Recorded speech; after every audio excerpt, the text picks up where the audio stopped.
The cans hit the tile floor of the cafe before Jasmine Carter even looked up, rolling in 3 directions at once. And by the time she rounded the counter, the old woman was already on her knees trying to gather them, her silk scarf slipping from her shoulders, her hands trembling in a way that had nothing to do with age and everything to do with embarrassment. "Ma'am, don't worry about that. Let me get it," Jasmine said, already crouching beside her, already scooping cans of soup and a bag of rice into her arms before they could roll under the pastry case. The old woman looked up at her with sharp, careful eyes, the kind of eyes that assessed a person quickly and did not waste time doing it. "You don't have to do that," she said, her English precise and lightly accented. "I dropped it. Not your mess." "It's everybody's mess when it's on my floor," Jasmine said, and something in the old woman's face shifted, softened at the edges, like she had expected an entirely different response and was recalculating in real time. Jasmine worked the morning shift at a small cafe on the edge of the financial district, the kind of place with mismatched chairs and a chalkboard menu that never quite matched what was actually available, and she had learned in 4 years of waiting tables that kindness cost nothing and paid dividends nobody could see coming.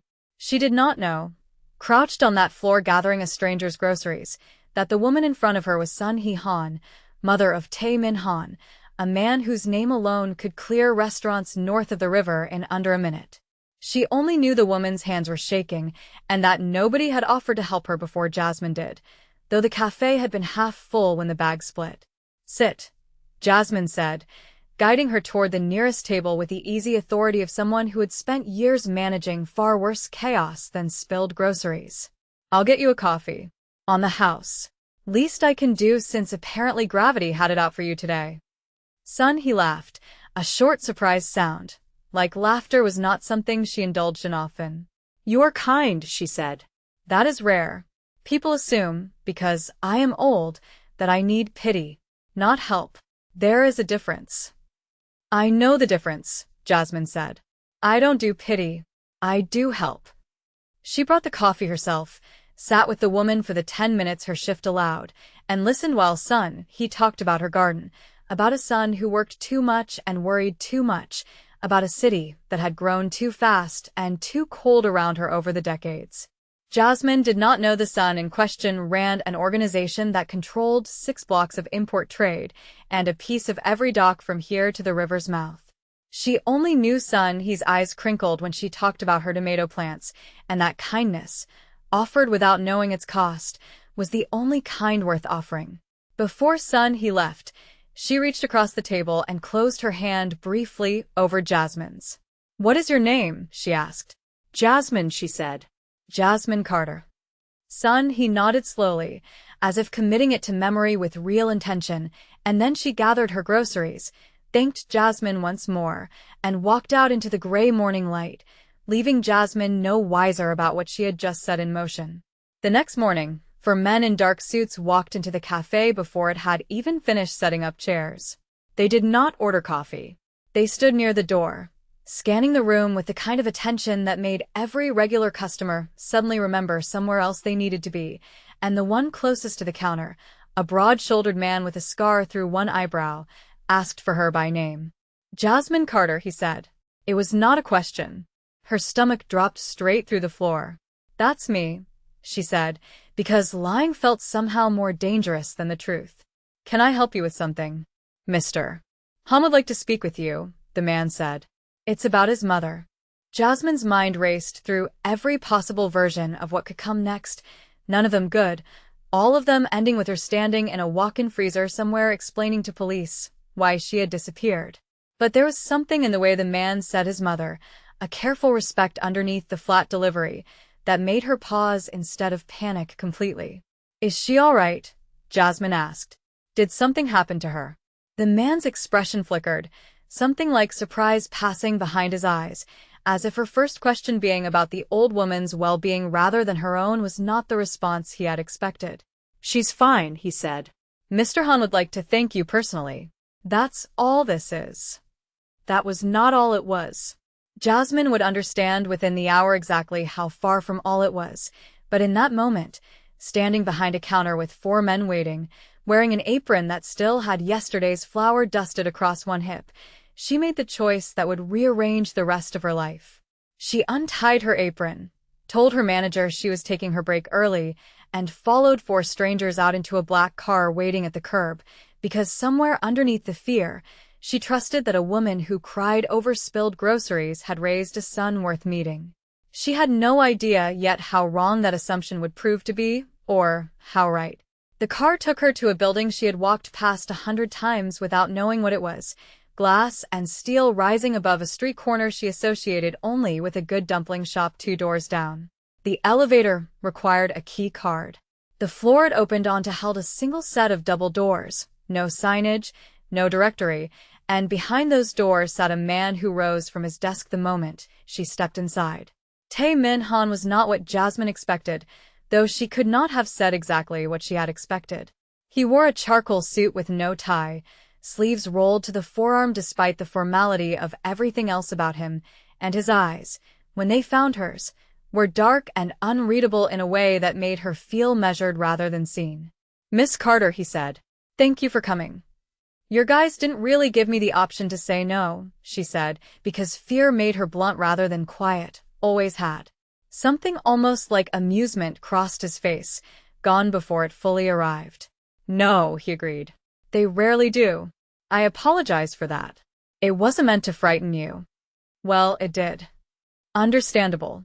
He gestured to the chair across from his desk, and she sat, though every instinct told her to keep her back to the door instead. "My mother told me what you did for her yesterday. The way you spoke to her. The way you treated her."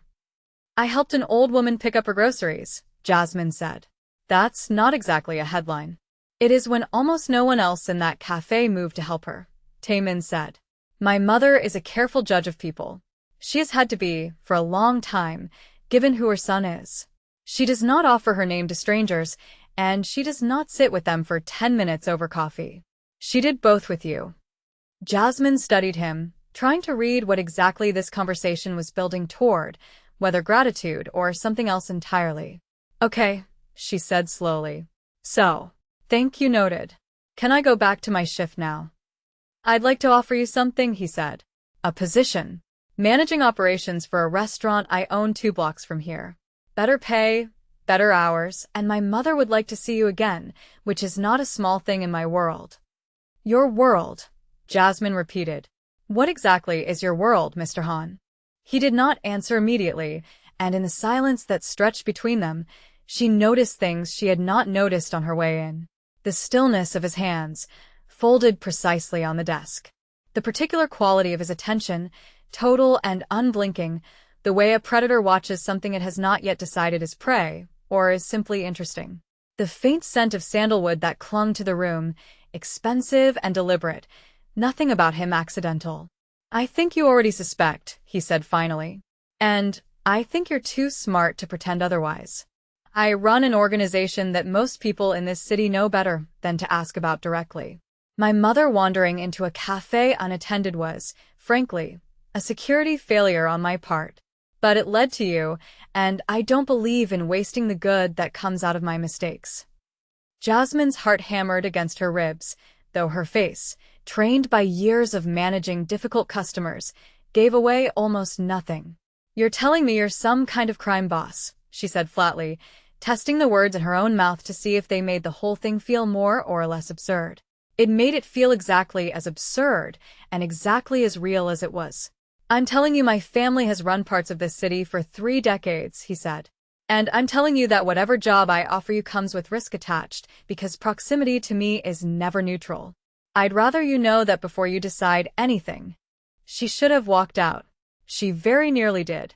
But she thought of Sun He's hand closing over hers at that cafe table, the quiet gratitude in a woman who had clearly not received much of it lately, and something in Jasmine, stubborn and unwilling to abandon a kindness once it had been given, made her stay in the chair a moment longer than sense would have advised. "I'll think about it," she said. "I'm not saying yes today." "That's fair," Tae-min said, and something in his expression, controlled as it was, suggested her hesitation had impressed him more than immediate agreement would have. She left the building without an answer for him, but the truth was, some part of her had already decided the moment She saw the way his shoulders eased slightly when she mentioned his mother by name instead of by title. A man like that, careful with everyone, careless with almost nothing, had let something soften in front of a stranger. She wanted to know why. Jasmine said yes 3 days later, not because the money changed her mind, though it was double what the cafe paid, but because he showed up at her apartment unannounced with a container of homemade rice cakes and sat on her second-hand couch talking about tomatoes again, as if nothing about the offer had been strange at all, as if she had simply decided Jasmine belonged in her orbit and intended to make that true through sheer persistence. My son does not offer that job to people he does not trust, he told her, setting down her tea with careful precision. He has trusted very few people since his father died. You should understand what that means before you accept. What happened to his father? Jasmine asked, and Sunhee's face closed, briefly, before she answered. Betrayed, she said simply. By a man Taemin's father called a brother, though they shared no blood. It is why my son trusts almost no one now. It is why, when he does, it matters more than most people understand.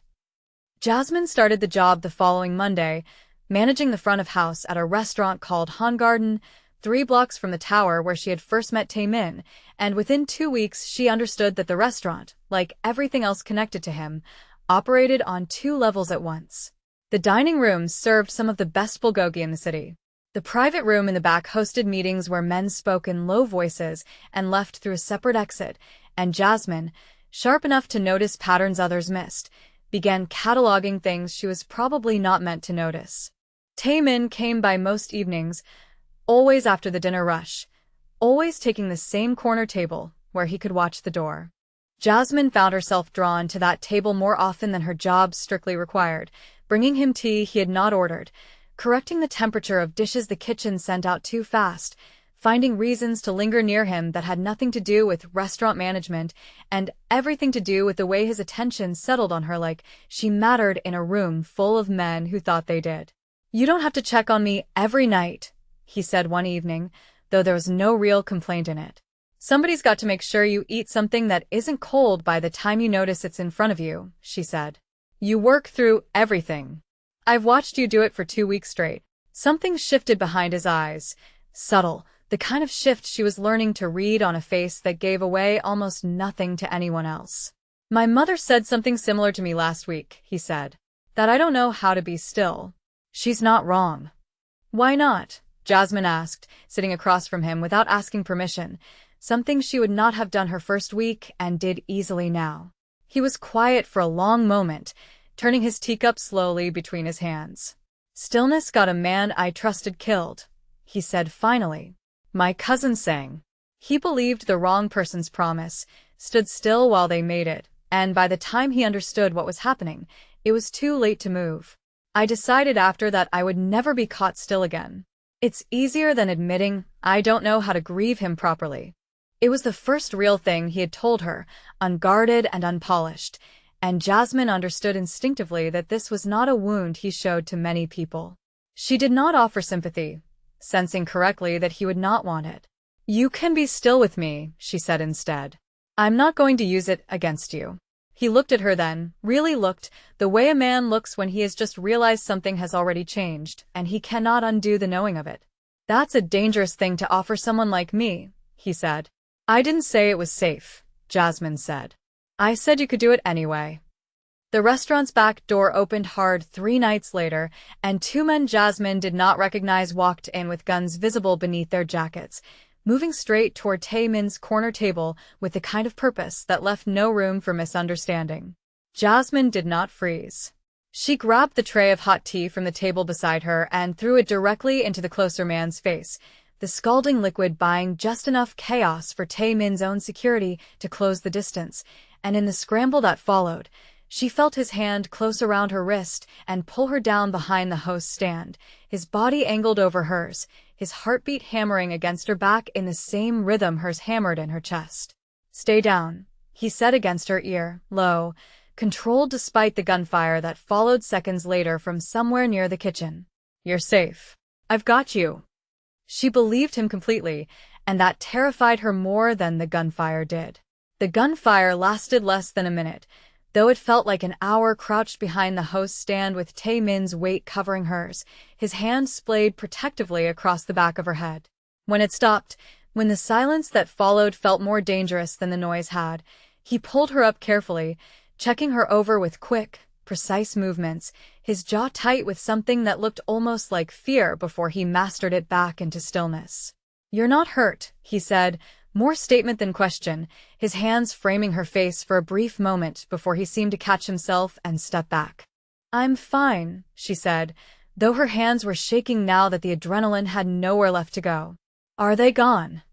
"They're gone," he said. "Sang Esmin." "No." "Not Sang." He caught himself, corrected. "The men who work for the person who took Sang for me. It seems my cousin's killer has decided reminding me he's still out there was worth the risk of coming here directly." Jasmine understood in that moment that this was not a random act of violence. This was a message, aimed specifically at Tae-min, delivered in the one place he considered safe enough to let his guard down even slightly, and it had happened while she was standing close enough to become collateral in it. The man who found her a moment later, an older lieutenant named Dae-ho who had clearly been with the organization since before Tae-min took it over, pulled her aside with old-fashioned courtesy despite the chaos still settling around them. "You should know something," Dae-ho told her quietly, once Tae-min had moved off to speak with his security team. "The man behind tonight, the one who had Sang killed. His name is Jun-ho Park. He was like a brother to Tae-min's father once. Vouched for personally, brought into the family's inner circle, trusted with things few men were trusted with. And he burned all of it for a payout from a rival organization 5 years ago. Tae-min has never forgiven himself for not seeing it coming. He is not going to survive losing someone else close to him the same way. Not again." Jasmine filed that away carefully, understanding suddenly and completely why Tae-min moved through the world the way he did, coiled and watchful, a man who had built an entire empire around never again being caught unprepared by someone he trusted. Later that night, back at the tower with a restaurant sealed off for repairs and investigation, Jasmine found herself going through inventory paperwork from Han Garden's supply chain almost without meaning to, a habit from her years managing a business's books, and she found something that made her blood run cold. A shipment log tied not to the restaurant's food suppliers, but to a company registered under a name she recognized immediately. Jun-ho Park's name, buried 3 shell companies deep, funneling weapons through Han Garden's own delivery routes without Tae-min's organization ever noticing the overlap. She sat with that discovery for nearly an hour before bringing it to him, turning it over from every angle, understanding what it meant. Park was not simply attacking from outside. He had been using Tae-min's own supply chain against him for months, hiding in plain sight through paperwork nobody thought to double-check. She found Tae-min in his office near midnight, the shipment log in her hands, and set it down on his desk without a word. He read it twice. When he looked up, his expression had gone very still. The particular stillness she had learned meant something dangerous was moving beneath the surface. "You could have said nothing," he said. "Kept your head down, taken your paycheck, and stayed out of this." "I know," she said. "Why didn't you?" She held his gaze steady. "Because you told me the truth about Sang when you didn't have to. Because your mother trusted me with her name over a cup of coffee. I'm not the kind of woman who takes what people give me and gives nothing back." Something moved through him then, raw and unguarded, and he crossed the room in 3 steps until he stood close enough that she could feel the warmth off him, close enough that neither of them pretended this was only about shipment logs or loyalty anymore. "You could have walked away from all of this the day my men walked into that cafe," he said low. "Why are you still here?" "Because staying scared me less than leaving would have," she said. "And because I'm done being the woman things happen to instead of the woman who decides what happens next." He said her name then once, in a voice unlike any he used with anyone else in his life. "Jasmine." It sounded like a vow he had not meant to make yet. She did not pull away. The shipment log changed the timeline for everything, and it changed it fast. Tae-min called his inner circle together that night, the tower's top floor filling with men who spoke in clipped, urgent Korean before switching back to English out of respect for the room, and Jasmine sat at the edge of it, not asked to leave, which she understood was its own kind of statement to everyone present. Ho laid out what they now knew. Park had spent months building this pathway, and the confrontation everyone had been dreading was no longer avoidable. Park wanted a meeting, a supposed peace offering to settle old business, and every instinct in the room said it was a trap designed to finish what tonight's shooting had started. Then we go in knowing it's a trap, Taemin said. We just make sure we're the ones holding the door. Jasmine, watching the room the way she had learned to watch difficult tables at the cafe, reading tension before anyone spoke it aloud, leaned toward Taemin during a pause in the planning. Let me come, she said quietly. Absolutely not. You need someone in that room Park doesn't recognize as a threat, she said. Someone he'll dismiss as staff, as nobody right up until the moment that mistake costs him something. I can be that person. I've been managing your dining room for weeks. Let me manage this too. He studied her for a long moment, something warring behind his careful expression, protectiveness fighting against the plain fact that she was right. If anything happens to you, he said, low enough that only she could hear it, I don't know what I become. Nothing's going to happen to me, she said, because I'm not going to let it. Trust me the way I trusted you tonight. He did, in the end, though it cost him visibly to agree. The meeting took place 3 days later at a private dining room across the city, neutral ground by tradition though nobody in that room believed in neutrality anymore. Jasmine stood near the back wall in a server's uniform, refilling water glasses, invisible in the way service staff always were to men who had never once had to serve anyone in their lives. She listened. She watched Park's hands the way Ho had taught her, watched for the tells of a man about to move against the room. When Park's hand drifted toward his jacket during a tense exchange about territory boundaries, Jasmine was already moving, closing the distance under the cover of refilling his glass, and she brought the heavy pitcher down across his wrist hard enough to send whatever he had been reaching for skittering across the floor, buying the half-second Taemin's security needed to close in from both sides. It was not elegant. It was fast, ugly, and effective, and it meant Park was on the ground with his hands bound before he ever cleared his chair, and it meant Taemin crossed the room afterward and looked at her the way a man looks at someone he has just realized he cannot survive without. You're telling me, Park spat from the floor, that a waitress just ended this. She's not a waitress, Taemin said, his voice colder than Jasmine had ever heard it. She's the reason you're not walking out of this room. The fallout took weeks to fully settle. Park's remaining allies scattered once his weapons pipeline through Han Garden's supply chain became public knowledge within the organization, the kind of exposure that made a man radioactive to anyone still weighing loyalty. 2 of his closest associates disappeared from the city entirely and were never spoken of again, and Jasmine understood, without being told directly, that this world did not deal in clean endings, only in balances paid and debts finally settled. Son, he visited the restaurant the following week, sitting in her usual corner with a cup of tea Jasmine brought her without being asked, and she reached across the table to close her hand over Jasmine's the same way she had that first morning in the cafe. I told you, son, he said, that my son does not trust easily. Now you understand why. I think I understood the moment he told me about his cousin, Jasmine said. Son, he smiled. The particular smile of a mother who had watched her son find something she had stopped believing he would ever let himself want. He is asking you to stay, she said. Not in words yet, but he is. I can see it.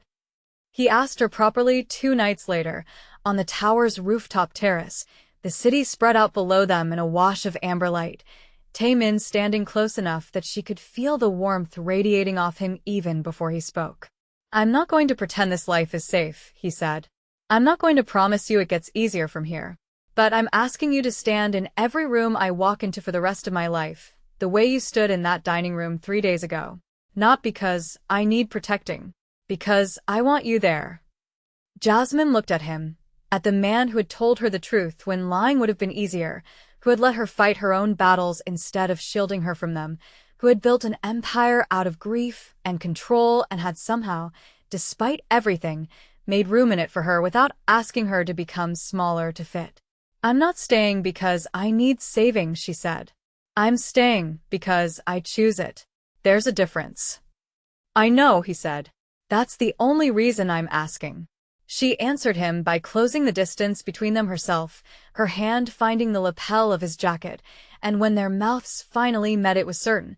The way everything about this had become certain the moment she stopped waiting for someone else to decide her life for her. Below them, the city kept moving, indifferent to the empire steadying itself quietly on a rooftop terrace, indifferent to the woman who had walked into a cafe shift one ordinary morning and walked out of it, weeks later, into a life she had built for herself one choice at a time. She had come into his world, helping an old woman gather spilled groceries off a cafe floor. She left that version of herself only in the sense that she had grown beyond it, not away from it, because the same instinct that made her kneel down to help a stranger was the exact instinct that made her stand in a dining room and end a war with a water pitcher. What remained was someone who understood exactly what she was choosing, and chose it anyway, with her eyes open and her hands steady. That was the only kind of ending this world ever offered. Not a fairy tale. A choice, made in full knowledge of its cost, by a woman who had finally decided she would never again be the one things happened to. Months later, when people asked Jasmine how she had known, that first morning kneeling on a cafe floor gathering spilled groceries, that the old woman across from her was worth the kindness, she never gave them the answer they expected. She did not say it was intuition, or fate, or some sign written in the way his hands shook. She told them it was simpler than that. Kindness had never once required her to know what it would cost or what it would return. She had simply done it because it was the right thing to do, the same way she had always done it, long before a Mafia boss's mother ever walked into her cafe. She kept working the front of house at Hongarden, not because Taemin asked her to step back from it, but because she refused to become a woman defined only by the man beside her. She still corrected the kitchen when dishes came out cold. She still walked the dining room floor with the same sharp attentiveness she had always carried, and the staff under her, who had learned within weeks not to underestimate her, watched their boss's woman run that restaurant like she had built it herself, because in every way that mattered, she had rebuilt her place in it with her own hands. He came by every week without fail, claiming the same corner table, and sometimes, late in the evening once the dinner rush thinned out, Jasmine would sit across from her the way she had that very first morning, and they would talk about nothing in particular, tomatoes and old recipes and a son who still worked too hard and worried too much, and Jasmine understood that this, too, was part of what she had chosen. Not just a man. A family that had decided, against every instinct this world had taught them to have, to let her all the way in. Taemin never became a soft man, not in the way storybooks tell it, not in the way people who did not know him imagine love was supposed to transform someone dangerous into someone harmless. He still moved through violence like it was a language he had been born speaking, still held rooms silent with 3 carefully chosen words, still carried the particular stillness that had made grown men choose their sentences with visible care. But there were small things that shifted, things only Jasmine noticed because she was the one standing close enough to see them. He answered his phone slower when she was in the room, as though whatever waited on the other end could hold a moment longer. He set his cup down without the ceremony he used to give it, without the careful checking of the door first. He let himself be still, exactly the way she had promised he could, and he never once used that stillness against himself the way he had before. The restaurant stayed open every night, the corner table always reserved, and the city outside kept its rhythm, unaware of the empire that had steadied itself quietly around a woman who once knelt on a cafe floor to help a stranger pick up spilled groceries, never asking what it might one day give her back.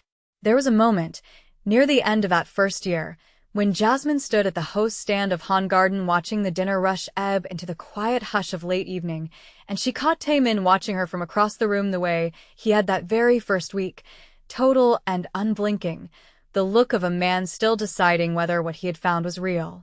She held his gaze the way she had learned to hold anyone's in this world, steady, unflinching, entirely her own. He crossed the room to her without a word, and when he reached her, he did not say anything grand.